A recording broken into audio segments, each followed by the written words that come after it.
Donc Alain Youn, je suis adjoint au maire en charge de l'urbanisme à Strasbourg, mais aussi en charge des déplacements cyclables au niveau de la communauté urbaine de Strasbourg.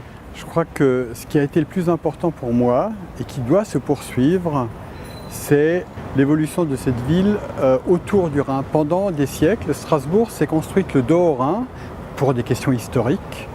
Et depuis une vingtaine d'années maintenant, il y a la nécessité, il y a ce défi urbain de se dire où allons-nous développer cette agglomération? Allons-nous la développer en favorisant l'étalement urbain ou allons-nous la développer en mettant les pieds dans l'eau, en nous tournant vers le Rhin, en nous tournant aussi vers la commune qui est juste de l'autre côté du Rhin, qui est Kehl.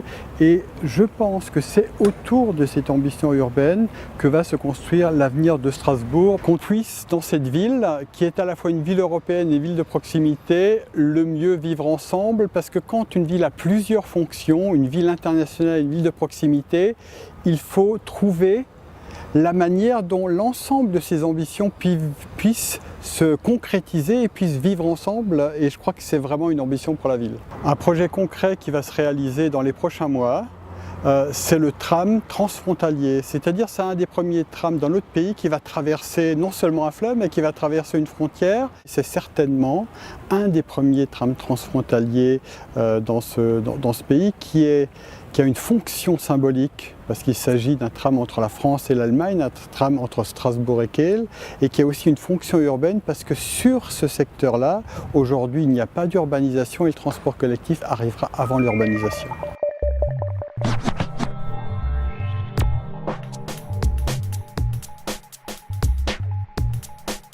Des lieux où il y a de l'intimité dans la complexité. C'est des lieux où je n'ai pas de repères, où j'arrive pas à me déplacer, où j'arrive pas à me repérer. Je n'utilise quasiment que le vélo. Il faut absolument arriver à lutter contre le gaspillage. Et quand je dis le gaspillage, c'est le gaspillage de l'énergie, c'est le gaspillage de l'espace, c'est le gaspillage des terres agricoles, c'est le gaspillage en général. Ces deux choses, c'est la nature et le patrimoine. De mieux en mieux, il y a un rapprochement de la ville et des fleuves. Ça va être le cas à Strasbourg, comme ce sera le cas sur d'autres villes. Alors c'est l'an 01 de GB.